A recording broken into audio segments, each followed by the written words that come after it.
ఈ కార్యక్రమ ప్రాయోజితులు కేంద్ర వ్యవసాయ మరియు రైతు సంక్షేమ మంత్రిత్వ శాఖ, భారత ప్రభుత్వం.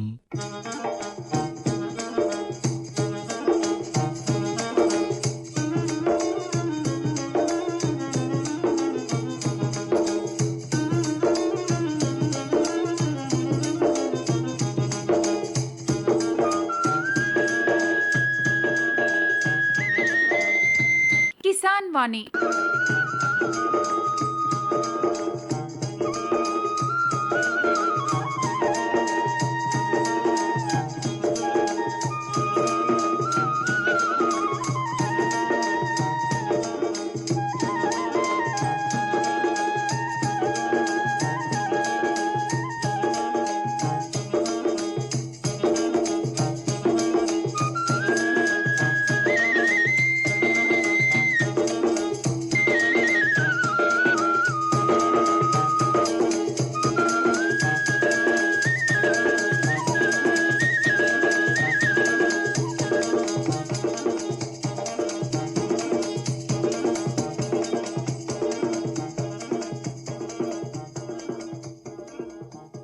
हर जोखिम से निकल कर फसल आए, सुरक्षित हो जाए। बीमा से हर किसान अब आत्मनिर्भर हो जाए। संकट के समय प्रधानमंत्री फसल बीमा योजना किसानों के लिए वरदान है। अब सूखा पड़े या बाढ़ आ जाए, कोई डर नहीं। अब ओले पड़े या कीट पतंगे फसल खा जाए, कोई फिक्र नहीं, क्योंकि हमने लिया है प्रधानमंत्री फसल बीमा। बुआई से फसल कटाई तक हर जोखिम का दावा, न्यूनतम प्रीमियम पर अधिकतम भुगतान का वादा। योजना से हर साल जुड़ रहे हैं 5 करोड़ से ज्यादा किसान। अब आपकी है बारी। नजदीकी कृषि कार्यालय, सहकारी समिति, बैंक शाखा, अधिकृत बीमा कंपनी या जन सेवा केंद्र में स्वेच्छा से करा सकते हैं पंजीकरण। फसल बीमा पोर्टल या फसल बीमा ऐप द्वारा भी कराया जा सकता है पंजीकरण। प्रधानमंत्री फसल बीमा योजना, आपकी फसलों का संपूर्ण सुरक्षा कवच, कृषि एवं किसान कल्याण मंत्रालय। ప్రస్తుతం పండ్ల తోటల్లో ఎరువుల యాజమాన్యం గురించి నైరా వ్యవసాయ కళాశాల ఉద్యాన శాస్త్రవేత్త డాక్టర్ కె రవికుమార్ గారు కొన్ని ముఖ్య విషయాలను తెలియజేస్తున్నారు మనకి. మొదటగా ఎల్నినో ప్రభావంతో నీటి ఎద్దడి సమస్య, అలాగే పోషక యాజమాన్యం గురించి వివరిస్తారు. విందామా? వివిధ పండ్ల తోటల్లో ఎరువుల యాజమాన్యం గురించి రైతు సోదరులకి వివరించాల్సిన అవసరం ఉంది. అయితే ఈ సంవత్సరం చూసుకున్నట్లయితే మనకి ముఖ్యంగా వర్షపాతం చాలా తక్కువగా నమోదు కావడం జరుగుతూ ఉంది. దీన్ని ఎల్నినో ఎఫెక్ట్ అని చెప్పేసి మనం చెప్తా ఉన్నాము. అంటే వర్షాభావ పరిస్థితులు ఏర్పడుతున్నాయి. ఇలా ఏర్పడడానికి కారణాలు ఏవైనా కావచ్చు. కాకపోతే మనకి జూన్ జూలై నెలలు, అంటే జూన్ జూలై వచ్చేసరికల్లా మనకి వర్షపాతం చాలా ఎక్కువగా పడాలి. అలా పడినప్పుడే మనం కొత్తగా ప్లాంటేషన్ చేసుకోవడం కానీ, ఉన్న తోటలు అంటే ముదిరిన తోటల్లో కూడా ఎరువులు సిఫార్సు చేసినటువంటి మోతాదులో ఎరువులు వేసుకోవడం కానీ జరుగుతూ ఉంది. అయితే ఈ వర్షాభావ పరిస్థితులు ఏర్పడినప్పుడు రైతులు ఎటువంటి జాగ్రత్తలు తీసుకోవాలి అనే దాని గురించి మాట్లాడుకున్నట్లయితే, ముఖ్యంగా మనకి ప్లాంటేషన్, కొత్తగా మొక్కలు ఎవరైతే రైతు సోదరులు నాటుకుంటారో వాళ్ళు తప్పనిసరిగా మొక్క నాటిన తర్వాత నీళ్లు కంటిన్యూస్గా పోస్తూ ఉండాలి. అంటే వారంలో 2 సార్లు తప్పనిసరిగా నీళ్లు పోస్తూ ఉండాలి. అలాగే స్టేకింగ్, కర్ర అదునివ్వడం కానీ, ఎర్తింగ్ అప్ అంటాము, అంటే మట్టిని చెట్టు మొదల దగ్గర కొంతవరకు పోగు చేయడం. అలా చేయడం వల్ల ఏమవుతుందంటే మొక్క అంత వేగంగా పడిపోవడం ఉండదు. తర్వాత మల్చింగ్, అంటే చెట్టు పాదులో ఏమైనా మల్చింగ్ చేసుకోవడం ద్వారా తేమ శాతాన్ని పెంచవచ్చు. ఈ విధంగా లేత తోటల యొక్క సంరక్షణ కోసం రైతులు కొన్ని పద్ధతులు తప్పనిసరిగా పాటించాలి. ఇకపోతే ముదిరిన తోటలు, అంటే ఇంతకుముందు మనం ఏవైతే తోటలు పెట్టి ఉన్నామో వాటిల్లో ఎరువుల యాజమాన్యం ఎలా పాటించాలి, అంటే ఇప్పుడున్నటువంటి వర్షాభావ పరిస్థితులకు అనుగుణంగా మనం ఎరువులు వేయొచ్చా వేయకూడదా అనేది చూసుకున్నట్లయితే, తక్కువ వర్షపాతం పడింది కాబట్టి సేంద్రియ ఎరువుల్ని మనం ఇప్పుడు వేసుకోవచ్చు. అంటే రసాయనిక ఎరువుల్ని ఇంకొక 1 నెల రోజులు మనం పోస్ట్ పోన్ చేసుకున్నా పర్వాలేదు. ఎందుకంటే రసాయనిక ఎరువులు మొక్క యొక్క వేర్లకి అందాలంటే చాలా వరకు మనకి భూమిలో తేమ ఉండాలి. తేమ ఎంత ఎక్కువగా ఉంటుందో అంత బాగా వేర్లు మనకి ఈ పోషకాలను శోషించుకోవడానికి అవకాశం ఉంటుంది. కాబట్టి రసాయనిక ఎరువుల్ని కొంచెం పోస్ట్పోన్ చేసుకున్నా పర్వాలేదు. తక్కువ వర్షపాతం ఉన్నప్పుడు సేంద్రియ ఎరువులు వేసినా కానీ అవి గాలిలోకి ఎవాపరేట్ కావు కాబట్టి, గాలిలో కలిసిపోవు కాబట్టి రైతులు నష్టపోకుండా ఉండడానికి అవకాశం ఉంటుంది. అలాగే ఈ రసాయనిక ఎరువులు ఒకవేళ తప్పనిసరి పరిస్థితుల్లో వెయ్యాలి అనుకున్నట్లయితే మనం హైడ్రోజెల్స్ వాడడం కానీ, సూక్ష్మ పోషకాలని చిలేట్స్ రూపంలో జింక్ చిలేట్స్, ఐరన్ చిలేట్స్ ఈ విధంగా ఈ రూపంలో కానీ వేసుకున్నట్లయితే మొక్కలకి అందడానికి అవకాశం ఉంటుంది. అదేవిధంగా మొక్కలు పైన అంటే చెట్ల పైన పిచికారీ చేయొచ్చు. అంటే నీటిలో కరిగే ఎరువులు ఏవైతే ఉంటాయో అటువంటి ఎరువుల్ని మనం పిచికారీ చేయడం ద్వారా కూడా మనం చెట్టుకి లాభదాయకంగా ఉండేలాగా చేయొచ్చు, చెట్టుకి పోషకాలు అందేలాగా చేయొచ్చు. కాబట్టి ఇటువంటి పద్ధతులను పాటించినట్లయితే మనం ఈ వర్షాభావ పరిస్థితులను ఎదుర్కోవడానికి చాలా వరకు అవకాశం ఉంటుంది. అలాగే వర్షాభావ పరిస్థితుల్లో మల్చింగ్ చేసుకోవడం. మల్చింగ్ చేయడం ద్వారా ఏమవుతుంది? భూమిలో తేమ శాతం పెరుగుతుంది. భూమిలో తేమ శాతం పెరిగినప్పుడు ఆ మొక్క యొక్క వేర్లు పోషకాలను ఎక్కువగా శోషించుకోవడానికి అవకాశం ఉంటుంది. అదేవిధంగా నీటిని చూసుకున్నట్లయితే మనకి నీరు ఈ వర్షాభావ పరిస్థితుల్లో బాగా లోతు నుంచి బోర్వెల్స్ ద్వారా మనకి అందిస్తూ ఉన్నాం కాబట్టి అటువంటి నీటిలో సాల్ట్స్ ఎక్కువగా ఉంటాయి, లవణాల శాతం ఎక్కువగా ఉంటుంది. కాబట్టి లవణాల శాతం ఎక్కువగా ఉన్నటువంటి నీటిని మొక్కలకి అందించడం ద్వారా కూడా చాలా వరకు నష్టం జరుగుతూ ఉంది. కాబట్టి అటువంటి పరిస్థితుల్లో నీటి యొక్క నాణ్యత అంటే వాటర్ క్వాలిటీ అంటాము, దీన్ని కూడా చెక్ చేసుకొని మనం చెట్లకి నీరు అందించినట్లయితే ఇంకా ఉపయోగకరంగా ఉంటుంది. సో ఈ విధంగా చూసుకున్నట్లయితే నీటిని ఎప్పుడెప్పుడు ఇవ్వాలి? ఉదయం పూట ఇవ్వచ్చు, సాయంత్రం పూట మనం నీరు పారించవచ్చు తోటల్లో. అలా పారించడం ద్వారా ఏంటంటే ఎవాపరేషన్ అయిపోకుండా నీరు వాతావరణంలోకి ఆవిరి అయిపోకుండా బాష్పోత్సాకాన్ని తగ్గించుకోవడానికి అవకాశం ఉంటుంది.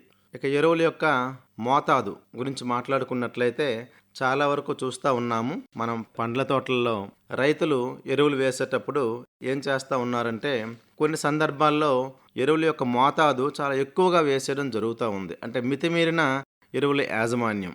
అలాగే ఇంకొన్ని సందర్భాల్లో అసలు ఎరువులు కంప్లీట్గా వేయకుండా కూడా జరుగుతుంది. అంటే చెట్టుకు బలం ఇవ్వకుండా, పోషకాలు ఇవ్వకుండా మనం ఎలా దిగుబడిని తీసుకుంటాము? పూత కాత నియంత్రణ అనేది మన చేతుల్లో ఉండకపోవచ్చు. కాబట్టి తప్పనిసరిగా ఎరువులు వేయాలి. అయితే ఎటువంటి ఎరువులు వేయాలి, ఏ సందర్భంలో వేయాలి అనేది మనం చాలా వరకు విపులంగా మాట్లాడుకుందాం. ఇప్పుడు పండ్ల తోటల్లో ఎరువులు వేసేటప్పుడు మొక్క యొక్క కాండం నుంచి ఎంత దూరంలో వేయాలి? ఒక్కో చెట్టుకి ఒక్కో రకమైన దూరం ఉంటుంది. అంటే అన్ని అడుగుల దూరంలో మనం ఎరువులు వేసినట్లయితేనే మొక్క యొక్క వేర్లు అంటే యాక్టివ్ రూట్ జోన్ సిస్టమ్ అంటాము, ఆ రూట్స్ ఆ వేర్లు ఈ పోషకాలని శోషించుకోవడానికి అవకాశం ఉంటుంది.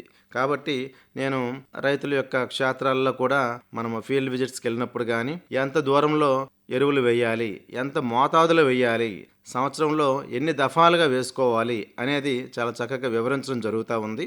ఇప్పుడు ప్రత్యేకంగా మామిడి రైతు సోదరులకు ఎరువుల యాజమాన్యంపై అందిస్తున్న ముఖ్య సమాచారం విందాం. ముందుగా మామిడిలో చూసినట్లయితే మామిడి తోటలకి మనం ఎరువులను వర్షాకాలం ప్రారంభంలో ఒకసారి, అలాగే వర్షాకాలం చివరిలో ఒకసారి, అంటే పూత వచ్చే సమయం డిసెంబర్ జనవరి ఆ టైంలో కూడా మనం ఎరువులను వేసుకుంటే చాలా వరకు ఉపయోగకరంగా ఉంటుంది. అలాగే ఇంకొకసారి పిందె కట్టిన తర్వాత మనం ఎరువులను వేయడం వల్ల ఉపయోగం ఏంటంటే వచ్చే సీజన్ ఆ సంవత్సరం మన కాపు బాగా వస్తుంది. అలాగే వచ్చే సంవత్సరం కూడా మనకి పూత కాత రావడానికి కొంత బలం అనేది చెట్టులో ఉంటుంది. ఎందుకంటే చెట్లు పండ్లను ఇచ్చిన తర్వాత చెట్లన్నీ కూడా చాలా వరకు బలహీనంగా ఉంటాయి. వాటిలో పోషకాలు ఏమీ ఉండవు, బలం అనేది ఉండదు. కాబట్టి కొంత బలాన్ని ఇవ్వాలి. కాబట్టి మనం చివరిగా డోసేజు పిందె సమయంలో పిందె కట్టి ఉన్నటువంటి సందర్భంలో మనం ఎరువులను అందించడం ద్వారా చెట్టుకు చాలా వరకు వచ్చే సంవత్సరం కాపుకు కూడా మనకి అది దోహదపడుతుంది. అయితే వర్షాకాలం ప్రారంభంలో ప్రతి సంవత్సరం కూడా మామిడి రైతులు తప్పనిసరిగా చేయాల్సింది ఏంటంటే మనకి పచ్చిరొట్ట ఎరువులు, పచ్చిరొట్ట పైర్లు అంటాము. పచ్చిరొట్ట పైర్లు కానీ అంటే ఉదాహరణకి జీలుగా అంటే 10 కిలోలు ఎకరానికి చొప్పున వేసుకోవాలి. జనుము వాటిని కూడా చల్లొచ్చు. 25 కిలోలు ఎకరానికి చొప్పున వేసుకొని అవి పూతకు వచ్చిన తర్వాత అంటే ఒక 45 రోజుల్లో అవి పూతకు వస్తాయి. ఆ పూతకు వచ్చే సమయంలో దాన్ని బాగా దున్నేసిన తర్వాత నేలలో బాగా కలియబెట్టడం వల్ల మనకి ఏమవుతుందంటే ఈ సేంద్రియ కర్బనం యాడ్ అవుతుంది. అంటే కొన్ని పోషకాలు భూమిలో కలుస్తాయి. కాబట్టి మనం ఇండైరెక్ట్గా భూమికి ఎరువులు వేసినట్లే. ఇవి సేంద్రియ ఎరువులుగా కూడా భావించవచ్చు మనం. అయితే ఇంకా ప్రత్యేకంగా మనము సేంద్రియ ఎరువులు వెయ్యాలి అనుకుంటే ఒక చెట్టుకి 100 కిలోల చొప్పున పశువుల ఎరువు వేసుకోవచ్చు. అలాగే 10 కిలోల చొప్పున వర్మీ కంపోస్ట్ కూడా వేయచ్చు. ఎప్పుడు కూడా మనము అన్ని పంటలకు కూడా ముందుగా సేంద్రియ ఎరువులనే చెప్పడం జరుగుతూ ఉంది. సేంద్రియ ఎరువులు తప్పనిసరిగా కొంత మోతాదులో వేయాలి. రసాయనిక ఎరువులు పూర్తిగా వేయమని ఎప్పుడు కూడా ఎవరు కూడా చెప్పరు. ఎందుకంటే భవిష్యత్తులో నేల యొక్క క్వాలిటీ దెబ్బతింటుంది. భవిష్యత్తులో అదే భూమిలో అదే నేలలో పంటలు పండకపోవడానికి అవకాశం ఉంది. నేల యొక్క ఆరోగ్యం దెబ్బతింటుంది. కాబట్టి మనం తప్పనిసరిగా సేంద్రియ ఎరువులను వేస్తూనే రసాయనిక ఎరువుల సమతుల్యత కూడా పాటిస్తూ అవసరం మేరకు రసాయనిక ఎరువులను వేసుకుంటూ ముందుకు పోవాలి.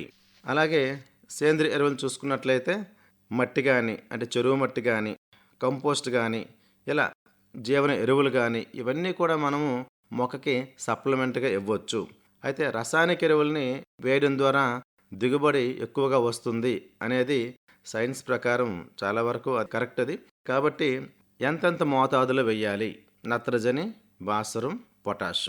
మామిడి చెట్లు నాటిన తర్వాత 1 సంవత్సరం వరకు ఎటువంటి ఎరువులను కూడా వేయాల్సిన అవసరం లేదు. అవసరం మేరకు సేంద్రియ ఎరువులు మనం 1 సంవత్సరం వరకు వేసుకోవచ్చు. 1 సంవత్సరం తర్వాత నత్రజని, భాస్వరం, పొటాష్ ఇవన్నీ కూడా 100 గ్రాములు నత్రజని ఇచ్చే ఎరువులు కానీ 100 గ్రాములు భాస్వరం ఇచ్చే ఎరువులను కానీ అలాగే 100 గ్రాములు పొటాష్ ఇచ్చే ఎరువులను కానీ వేసుకోవచ్చు. అలా 10 సంవత్సరాల తర్వాత 10 సంవత్సరాల వరకు మోతాదు పెంచుకుంటూ 10 సంవత్సరాల తర్వాత ఒక చెట్టుకి చూసుకున్నట్లయితే మనకి 2 కిలోల యూరియా అలాగే 6 కిలోల సింగిల్ సూపర్ ఫాస్ఫేట్ అంతేకాకుండా మనకు 1.5 కిలోలు మ్యూరేట్ ఆఫ్ పొటాష్ అంటే ఈ ఎరువుల్ని 2 దఫాలుగా సంవత్సరంలో మనకి అనుకూలంగా ఉన్నప్పుడు నీటి తడులు ఉన్నప్పుడు ముఖ్యంగా జూన్, జూలై నెలలో ఒకసారి తర్వాత డిసెంబర్, జనవరి ఆ నెలలో ఇంకొకసారి వేసుకున్నట్లయితే మొక్క శోషించుకోవడానికి అవకాశం ఉంటుంది.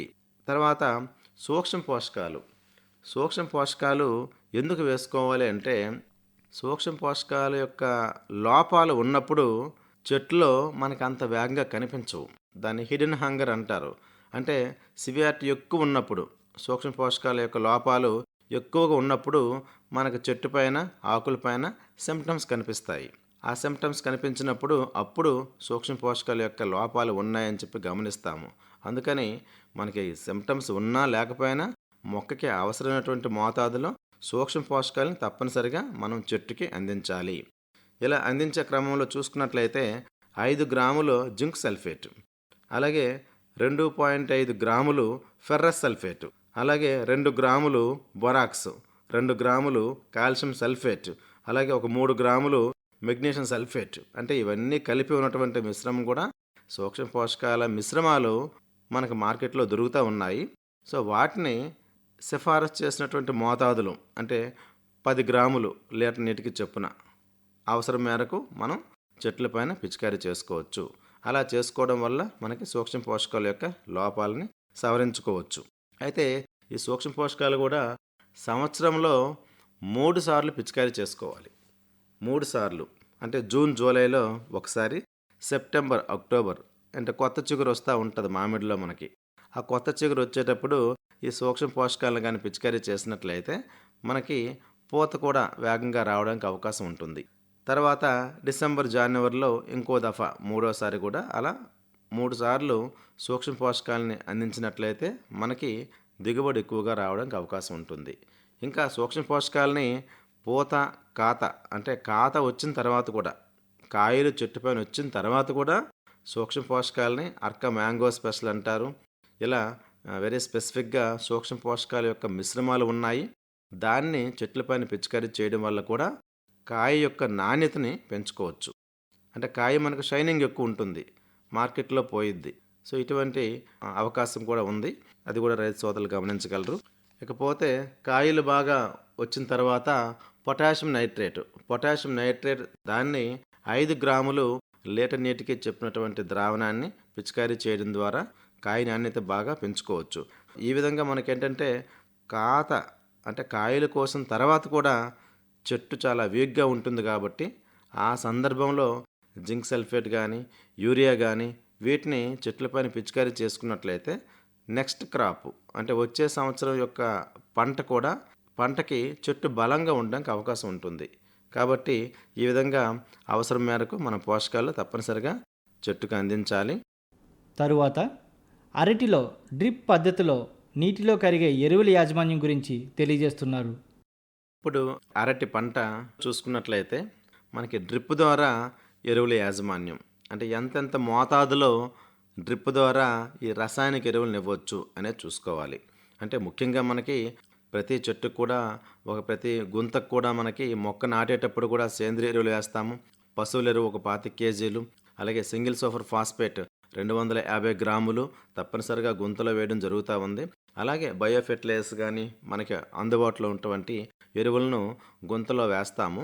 వేసిన తర్వాత చెట్లు పెద్దవైన తర్వాత మనకి నెలవారీగా మనం తప్పనిసరిగా ఎరువులను ఇచ్చుకుంటూ పోవాలి.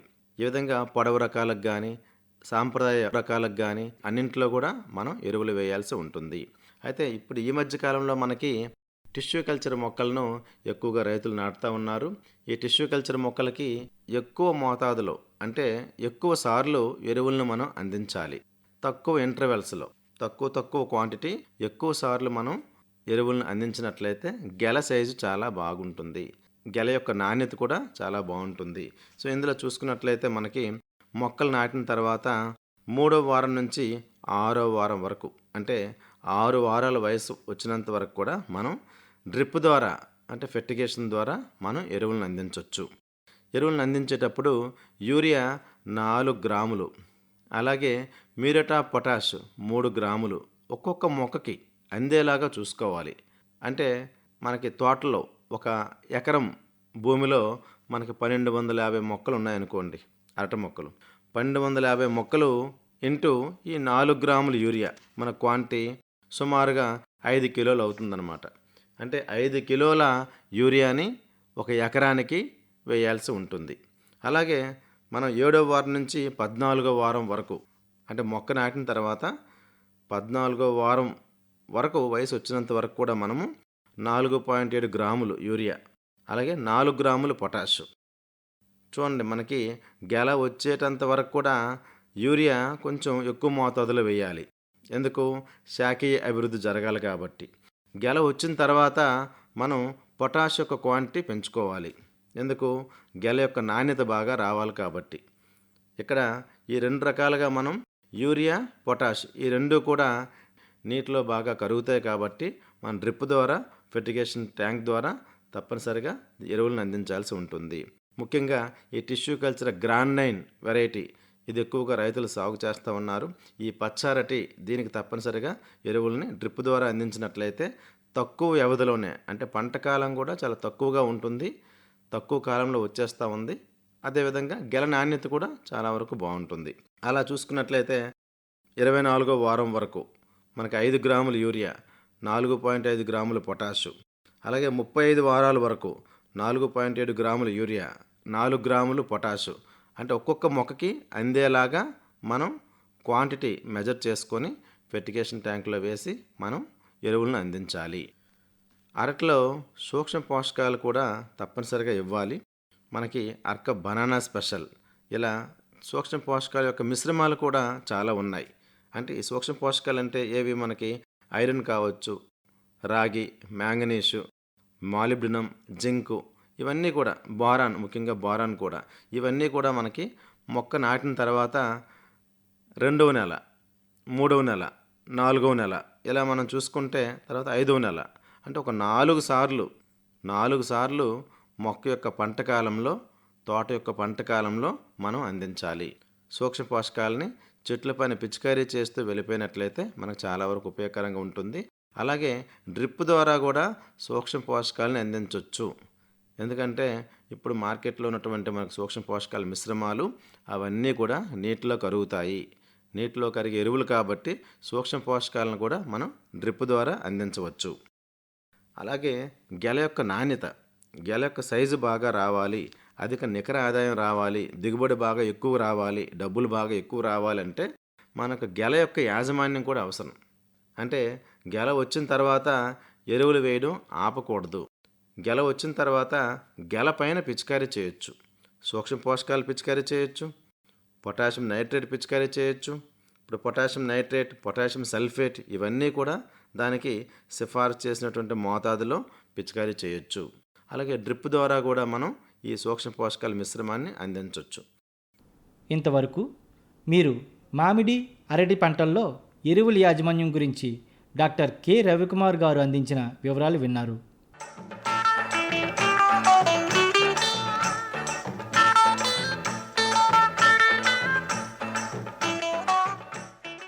అప్పన్నా, నాకు కొంచెం డబ్బులు అవసరం అప్పన్నా, నువ్వే సర్దాలి. ఎందుకు చిట్టమ్మా? ఎందుకు నేను మరి పురుగు మందులు అవి కొనుక్కోవాలి. నువ్వు మరి ఎందుకు ఏంటి ఇలా అడగడం కూడా కరెక్ట్ కాదు అప్పన్నా. అసలు ఏమైంది? ఏ పురుగు కోసం? పోయినసారి నీకు తెలుసు కదా, నాకు వరిలో కాండం తొలిచే పురుగు ఎంత నష్టపోయానో. అందుకే ఈసారి ముందు జాగ్రత్తగా ముందే నేను మందు కొని పెట్టుకోదలుచుకున్నాను. ఒక పని చెయ్యి, నీకు ఒక మంచి మార్గం చెప్తా. ఏందంటే ఈ డబ్బు ఖర్చు బాగా తగ్గించి అతి తక్కువ ఖర్చుతోటి ట్రైకోగ్రామా కార్డులు గనక మనం పొలంలో పెట్టుకుంటే పురుగు రాకుండానే ఆ గుడ్డు దశలో నాశనం చేసేస్తాయి. ట్రైకోగ్రామా కార్డు ఇగో నా దగ్గర ఉన్నాయి.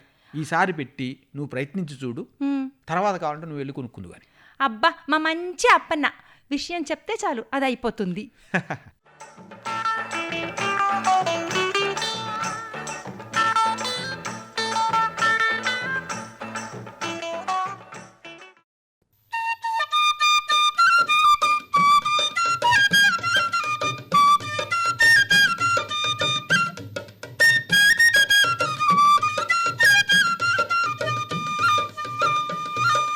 చింతామాను సిలకల్లారా, సెదల మేటి జాణల్లారా, చందమామ వంటి దానరా, ముత్తుల రంగ సందుగాదు ఏమి సేతురా.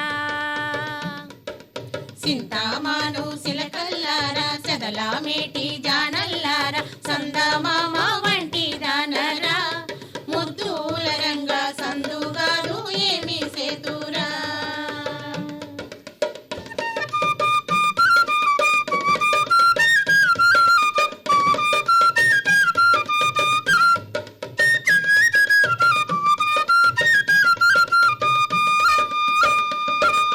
చిలకానిచ్చి నేను కొంటి చిత్రకోళ్ళ కట్టే మంచం, చిత్రకోళ్ళ కట్టే మంచం. చిలకానిచ్చి నేను కొంటి చిత్రకోళ్ళ కట్టే మంచం, ఇద్దరకు ఎమ్ము సాలదురా, ముత్తుల రంగ సందుగాదు ఏమి సేతురా.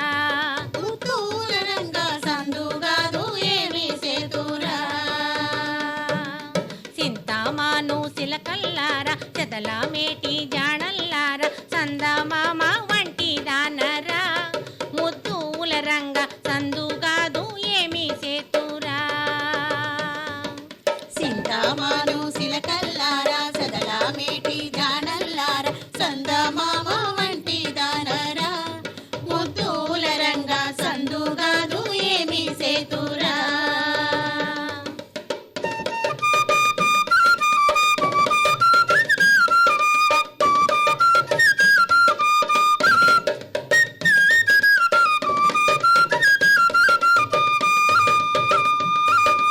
ఆవునిచ్చి నేను కొంటి అరవదాని పూల రైక, అరవదాని పూల రైక. ఆవునిచ్చి నేను కొంటి అరవదాని పూల రైక, బిగువు చేసి తొడగా పోతేను, ముత్తుల రంగ పిగిలి రెండు పిలికాలాయేరా, ముత్తుల రంగ పిగిలి రెండు పిలికాలాయేరా. చింతామాను సిలకల్లారా, చెదల మేటి జాణల్లారా, చందమామ వంటి దానరా, ముత్తుల రంగ సందుగాదు ఏమి సేతురా. శ్రీకాకుళం జిల్లా రైతాంగానికి అనకాపల్లి ప్రాంతీయ వ్యవసాయ పరిశోధనా స్థానం శాస్త్రవేత్తలు అందిస్తున్న వాతావరణ ఆధారిత వ్యవసాయ సూచనలు. ముందుగా వాతావరణ సూచన. భారత వాతావరణ కేంద్రం అమరావతి వారు అందించిన సమాచారం మేరకు శ్రీకాకుళం జిల్లాలో రాగల 5 రోజుల్లో తేలికపాటి వర్షం పడే అవకాశం ఉంది. గరిష్ట ఉష్ణోగ్రత 35.3 డిగ్రీల నుండి 35.6 డిగ్రీల సెల్సియస్, కనిష్ట ఉష్ణోగ్రత 26.4 డిగ్రీల నుండి 27 డిగ్రీల సెల్సియస్గా ఉండే అవకాశం ఉంది. గాలిలో తేమ ఉదయం వేళల్లో 75 నుండి 80%, మధ్యాహ్నం వేళల్లో 80 నుండి 82% ఉండవచ్చు. గాలి వేగం గంటకు 6 నుండి 7 కిలోమీటర్ల వేగంతో నైరుతి వైపు వీచే అవకాశం ఉంది. ఇక వాతావరణ ఆధారిత వ్యవసాయ సలహాలు శాస్త్రవేత్తలు ఏం తెలియజేస్తున్నారంటే, వరి రైతులకు పొడతెగలు ఆశించే అవకాశం ఉంది కాబట్టి నివారణకు హెక్సాకొనజోల్ లీటరుకు 2 మిల్లీలీటర్ల చొప్పున పిచికారీ చేయాలి. ఇనుముదాతు లోపం ఉన్నట్లయితే 5 గ్రాముల అన్నబేది అలాగే 0.5 గ్రాములు నెమ్ముప్పు లీటర్ నీటికి చొప్పున కలిపి పిచికారీ చేయాలి. జింకు దాతు లోపం ఉన్నట్లయితే 2 గ్రాముల జింక్ సల్ఫేట్ లీటర్ నీటికి చొప్పున కలిపి పిచికారీ చేయాలి. ఆకు చివర్లను త్రుంచి 20x15 సెంటీమీటర్ల దూరంలో కుదురుకు 2 నుండి 3 మొక్కల చొప్పున నాటుకోవాలి. అలాగే ఖరీఫ్లో చదరపు మీటరుకు 33 మూలలు ఉండేలా చూసుకోవాలి. నాటిన తర్వాత ప్రతి 2 మీటర్లకు 20 సెంటీమీటర్లు బాటలు తీయడం వల్ల పైరుకు గాలి వెలుతురు బాగా సోకి చీడపీడల ఉధృతి కొంతవరకు అదుపు చేయవచ్చు. ఇక మొక్కజొన్న రైతులకు వర్షాభావ పరిస్థితుల్లో నేలలోని తేమను కాపాడుకోవడానికి కలుపు మొక్కలను సమర్థవంతంగా నిర్వహించాలి. మొక్కజొన్నలో వెడల్పాటు ఆకులను కలుపు మొక్కలు ఎక్కువగా ఉంటే 2,4-D సోడియం లవణం 500 గ్రాముల ఎకరానికి 200 లీటర్ నీటిలో కలిపి పిచికారీ చేయాలి. వెడల్పాకు కలుపు మరియు గడ్డి జాతి కలుపును నివారించడానికి ఎకరానికి టెంబోట్రయోన్ 115 మిల్లీలీటర్లు అలాగే అట్రజిన్ 400 గ్రాములు పంట 15 నుంచి 18 రోజులు ఉన్నప్పుడు పిచికారీ చేసుకోవాలి. अरे क्या कर रहा है? इधर इधर इधर हम बोल रहे हैं तेरे बीजू का उतला बोल रहा है? पक्षियों से तो हम खेत को बचा लेते हैं, पर इन घातक रसायनों से कैसे बचाएं? मतलब? देख बेटा, तू जो ये अंधाधुंध रसायन मिलाता है ना, मिट्टी की सेहत बिगड़ने लगी है। और जब माटी ही कमजोर पड़ जाएगी तो उपज कैसे सेहतमंद होगी? अरे पहले ऐसा नहीं था। पूछना अपने बड़े बुजुर्गों से, कैसे फसल लहलहाती थी, शुद्धता झलकती थी। हाँ, माटी भी तंदुरुस्त और लोग भी। अरे पहली वाली बात कहाँ? पर अब तो सब यही डाले हैं। सब नहीं, आज भी लाखों जागरूक किसान परंपरागत विधि से फसल उगा रहे हैं। खर्चा कम और उपज की कीमत भी बेहतर पा रहे हैं। सच है? रे बेटे, एक्सपीरियंस से बता रहे हैं, धूप में बाल सफेद नहीं किए हैं। हाँ। ठीक है भाई, मैं भी आज से जैविक खेती शुरू करूंगा। माटी से प्रेम की परंपरा है, परंपरागत खेती।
ఈ కార్యక్రమ ప్రాయోజితులు కేంద్ర వ్యవసాయ మరియు రైతు సంక్షేమ మంత్రిత్వ శాఖ, భారత ప్రభుత్వం.